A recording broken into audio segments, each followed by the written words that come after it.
Kama whaua pepuere. Kaha. Taku rā whānau. Ai marika. Ai wai mari anoi hoa. Nā te atua pēr. Ko piki koe ki te aha iai nei po. 20. E mo te kau mauari. Te roa hoke e whangana mātau mō tā mātau haki.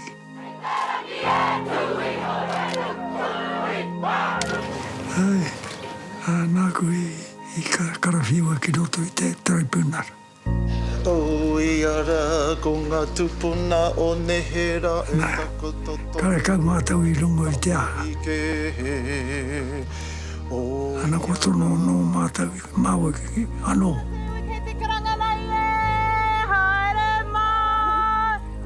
Engari nāia nei, ko mai Māori māua. Ko te tino hia te kauheke nei ko Bob Gillies kia papaho mai. Ana kua ea, a popo kai ri te haki. Ai.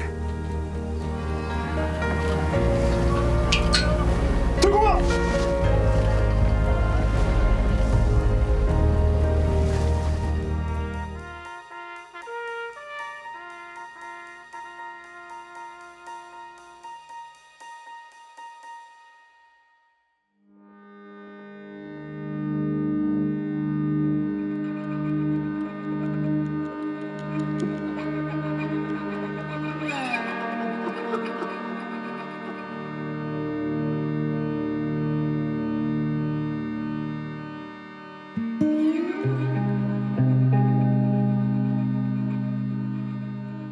Ko iri ki konei, no te mea konei te hui o ngā iwi, nā pilana i tono, mo te timatanga o te rua te kau māwari.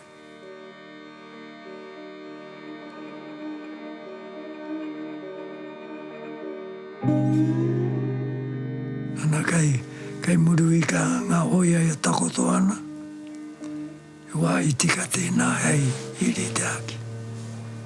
Mai Māori. Homai te haki, brother, please. Sue, would you like to put the flag up now? We'll practice that. Yeah. Okay. Ono te kau marima tau pea, te Māori e tatari ana, te kaumanatanga me te ope hoia, kara kau ea, ka mahi Māori māua. There you go, Sue. Ko ea i nā ia nei, ai a popo ka whakarite. Let the colours fly! And you pull her up.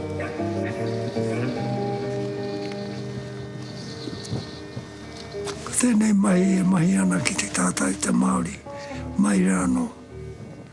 Kua te haina o te tiriti, kare kau e take.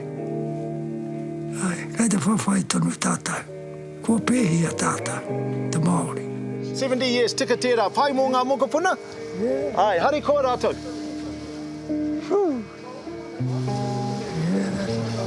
Ko rātau ki a rātau, ko tātou, haere tono. Ai. Ko mahi Māori mātau. Nā. E rite ke te rua te kau māwari. Ai. Tūwatu. Ai a te kaupapa pākea. Tikanga Māori ke. Me whai tātou nāia nei. Hei oranga mō mātou tinana, whāngai o mātou wairua i te taro o te ora, ko koe hoki tō mātou kei whakaora. Āmene. Āmene. Tēnā koe te kara. A tātou te mariki nāia nei, mōhi ona ki te reo, engari ko ngā tikanga, e ngā roana, e kaho o te mea Pākehā, o tauiwi. Ki te koe Wairarapa moana, i tono ki tō rātau whenua, kua pana iaia te kawana, engari kai te whawhai tonu rātau. A te wā ka ea, a te wā. Kia ora moana, kia ora pai taki, lovely to see you again. E wai Māori, te wai. Ai, mai rāno. Ai. pai ana marika. I te tau 2008, ka tuku taonga te ope katua o Aotearoa. Ai, I homai ki Turanga. Nā Nolan Raihani te koe te prehitini o te Pamawari. I o te kiaia. Ana, kai runga, kai te mea o te pākea o te division. President of the 281 Māori Battalion is handing the banner to his mohuna who is serving now in the New Zealand Army. Pēra kau te me Māori nei. Ai, waina tara tau whakahe. Oi, tino he ana. Ai, kara rātau e pīrangi. Ako hoa. Ana kua mata I kona inaia nei, kōrero. Kua ware te nuinga, kai he tātou e pakanga ana, kai he tātou e moi ana. Engari, ka kimiranga hau tātou I tēnei. Mai I te tuku kōrero a te Kuini Iri Hāpeti te tuarua I te tau 1995 mārima, kua whakaaia. Ka hoatu aia I ngā kara whātakau mārua kia tātou te iwi Māori. Engari, hori kau te ope katua o Aotearoa e papapahongana I runga I tētahi kara. Hori kau. Whai tērā. Daronata haki? Yeah, well, you're going to change the cord. Okay, I'll just undo this, sir, and then you pull it down for us.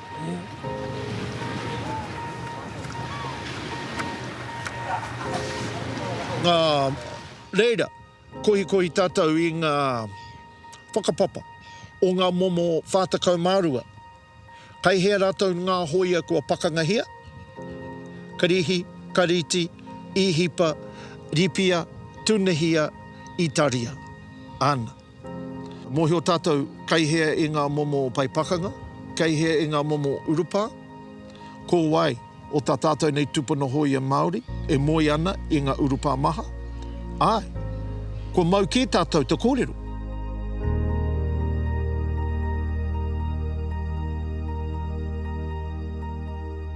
Karo mai a harawira ki au, me mai Māori tātou. Ka tono ia ki nāna I tono kia mai ia. Ana I nāia nei, ko tinana hia. Nōna te whakāhua o te haki. Ko tika, ko whakatikangia. Ana te ātāhua hoki. Ia rātau I ngā pakanga whātekau mārua ke. Kia rātau, te kau noiho. Ka ngātu au kia arawira, mai a whātekau, ana kua tīnaia nei. Kei rungi te haki. Ka tū ki te au māpū I a apopo.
Reira nā kiri ka pia mai te nota, tēnā koutou.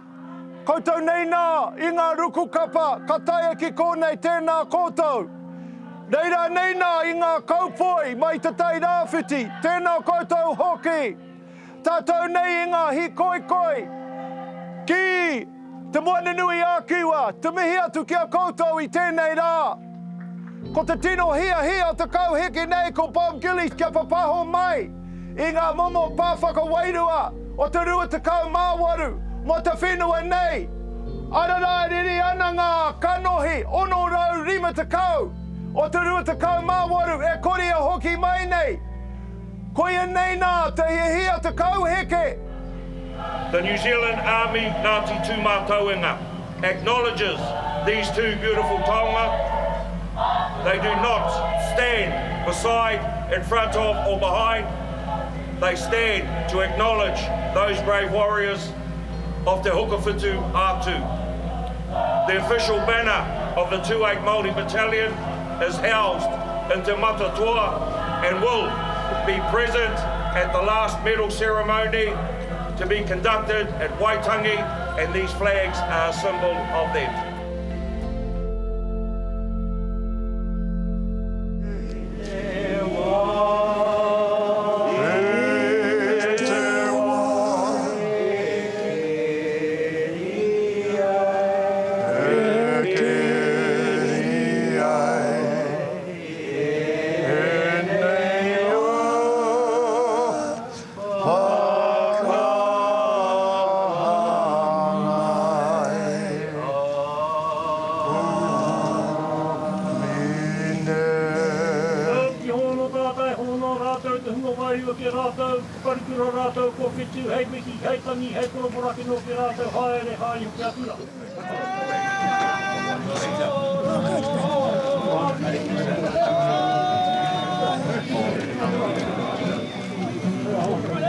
Nuku atu te tolu manu e kata ana, e koa ana.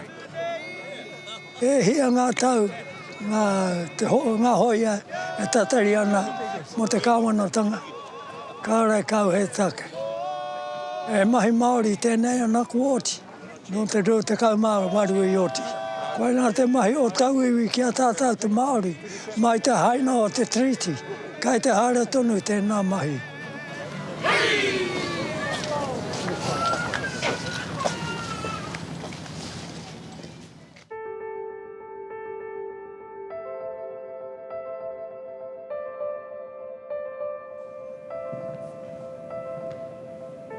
He tangata humari e taku pāpā. Hoino te tini o ngā mea I taka ki runga iaia I muri o tō rātou hokinga mai ki kone. Ki tōku mahara e pēr e rua tau, tana mahi haere ki ngā marae o te motu ki te mau I ngā roimata me ngā aroha, ki ngā iwi o ngā hoia o te rua te kau māwaru I mate ki tā wāhira. Ia I tā wāhira, ka haere mai se tari o te Māori Affairs, ki te tango I tana pāmu. Nā, o tēnei he tangata I haere ki tā wāhi ki te pakanga mo te kāwanatanga nei. Engari nā rātou I haere mai ki te muru I tana pāmu.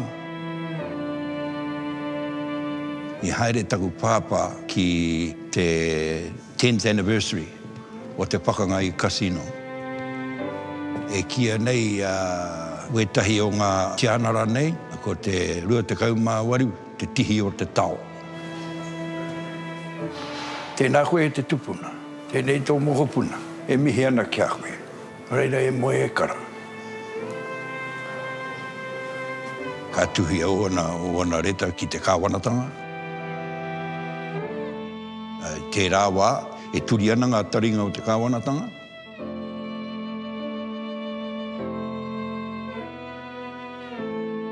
I tahuri ia ki te hakatika, kia homai te kara, kia tūtuki ai tērā kaupapa. I kore I mutu e ona mahi I te pakanga mō ngā karane.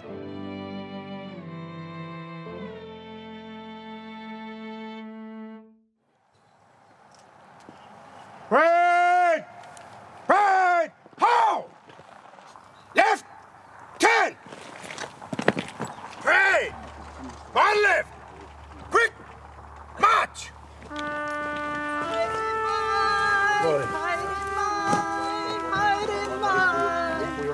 Ia ngā tuanau e nei mihi kia koe rā e te morehu, e te rangatire e tāpon. No mātou te honore no tātou anō te whiwhi. Kua tau mai rā koe. Hei whakakanohi mai rā koe. I o hoia. I ngā hoi o te rua te kaumāwari. Right!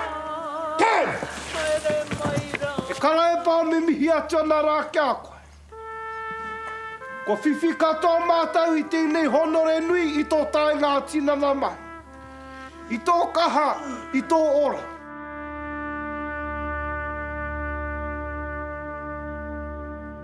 My name is Prada Heta Thompson.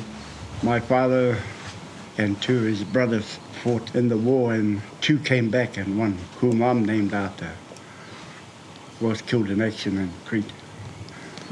And so with mixed feelings and to be amongst men of that caliber, it's a great honor.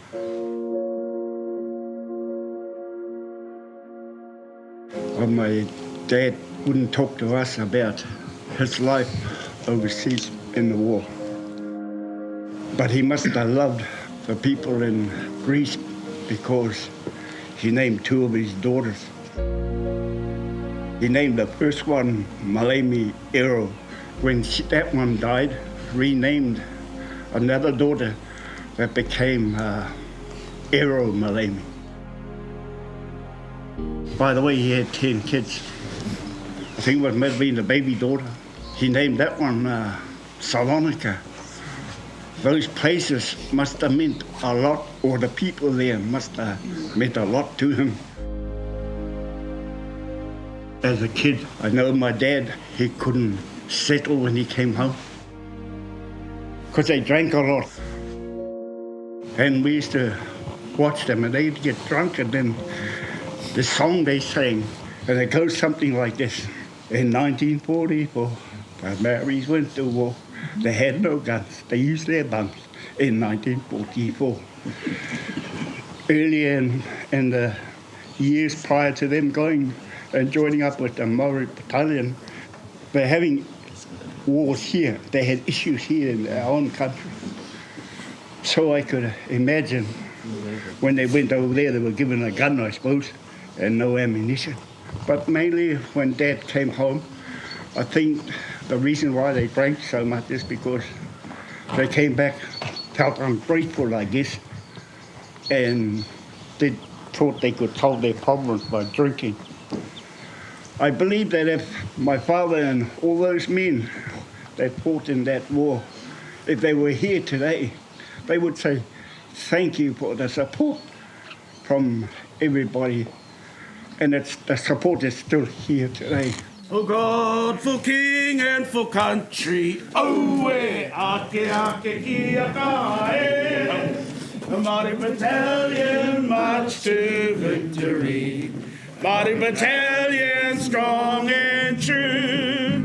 Māori Battalion march to glory and take the honour of the people with you. Koia, te kanahoi, mo tātou tika.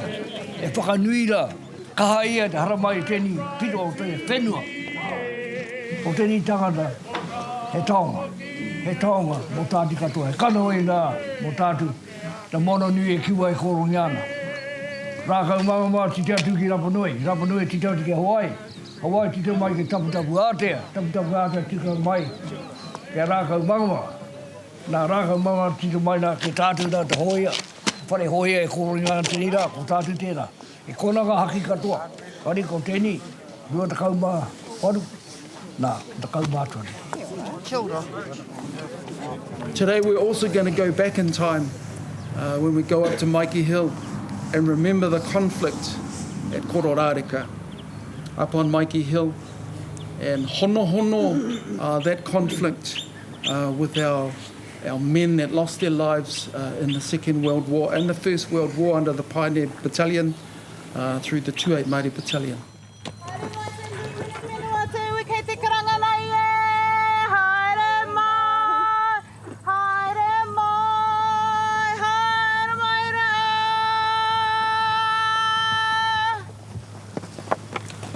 Let my table.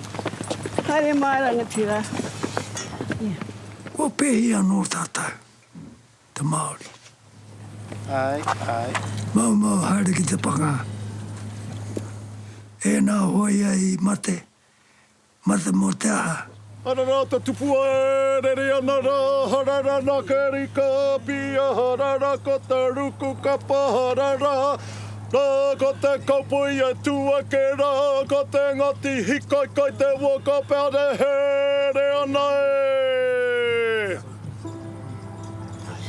It goes without words to say how prestigious and how honoured we are to have Matua Tā Robert Boom Gillies here with us in the 28th Māori Battalion campaign, and Battle Honours flag raised on our maunga here and honour those who have served, those who fell in battle, but also those who returned to us with all the post-war issues that comes with that.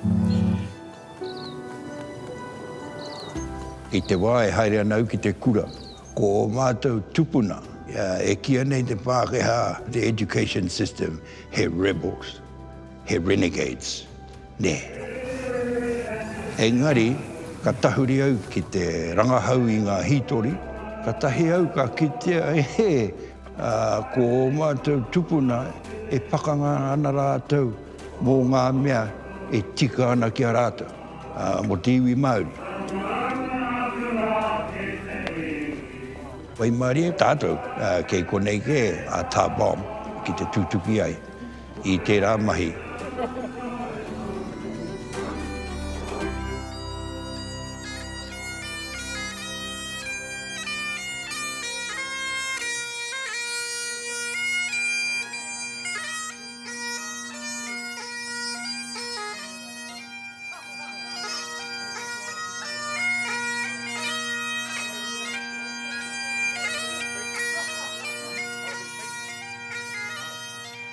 Ko he ka toa te ao I nā ia nei, mau ngā pakanga.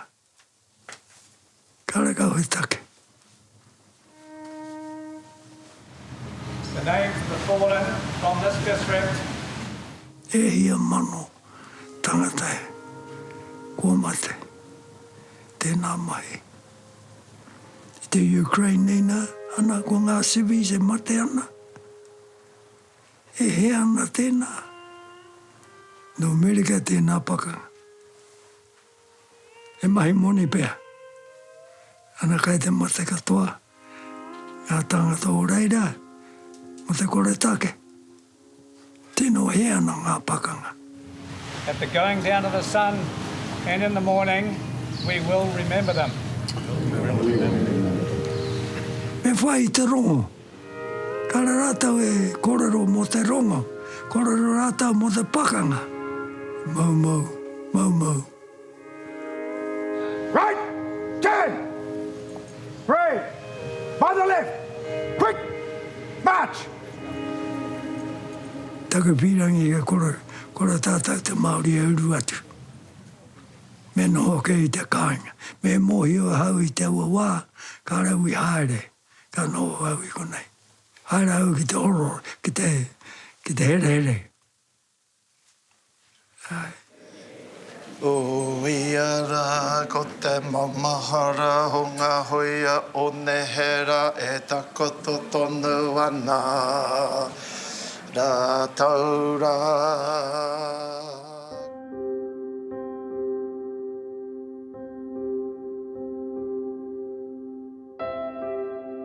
Ka mauria ki Waitangi, ka iri te haka ki reira ki Waitangi.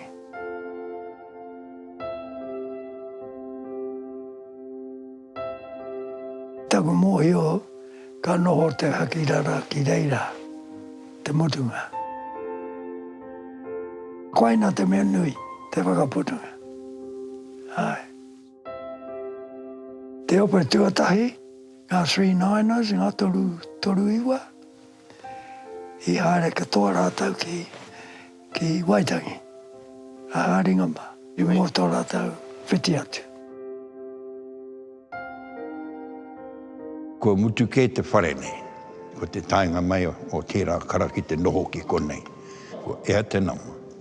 Ai, e hia ke taima kua ea te nama. Tēnā wako whanau ngā pine. O tērā te tohu ki te iwi.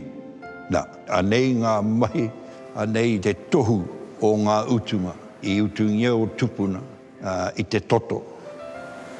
Tēnā koe e hari. Ina kitea koe tērā kara, e orite ana ki te rino, i kuhua ki o mātou tuara. Ki te pakanga i ngā pakanga ki te haere mai. Kia rewa ai, te iwi Māori, ki te tūranga tika mōna. Ko te tūmanako, i a rātou ki runga i ngā pātū nei. Kia titiro ai rātou, kia kite ai rātou i te kara nei. Kia mōhio rātou, ai, kua ea te mahi.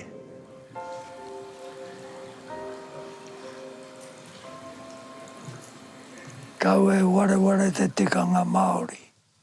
Me haere te motu i te tinana Māori, pai noi o hoti, pai noi o tātātau noho i konei. Engari ka haere mai te tikanga o tauiwi, e mea noi. Ki ana rātau money and power. Kare kawe, kari lo te moni. Kare kawe ta.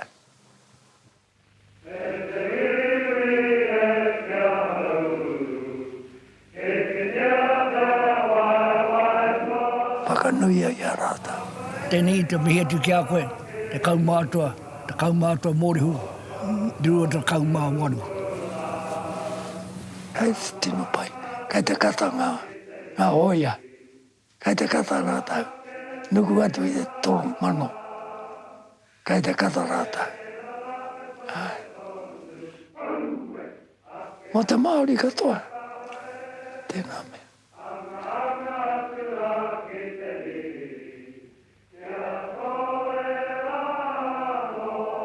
Ka kite te ao, katoa. Te iwi Māori.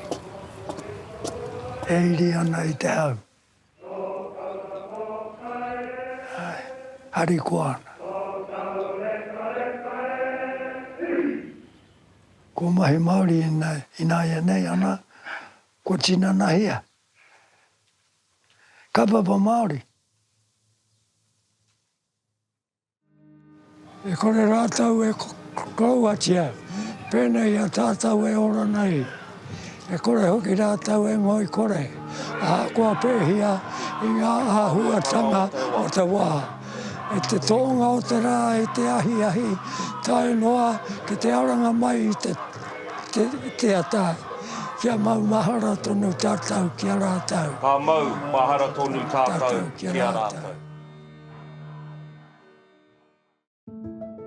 I te wā, i uru atu au ki te ao papaho Māori i te tino matakua hau, me ki pēnei I hopo a hau. I runga i taku kuare, ki ngā kaupapa Māori, ki te reo Māori. Ko te pūtake o te kaue kōrero ki au nei, ko te kōrero tuku iho, ko te kōrero paki, ko te pūrākau, he tōhunga o tātou tūpuna ki era tū momo mahi. I kite atu I runga I te marae. I ngā hui Māori, kei reira ngā kaikaue kōrero e kōrero ana. Kua tino waimaria a hau I taku whaiwahi ki tēnei ao pāpāho Māori.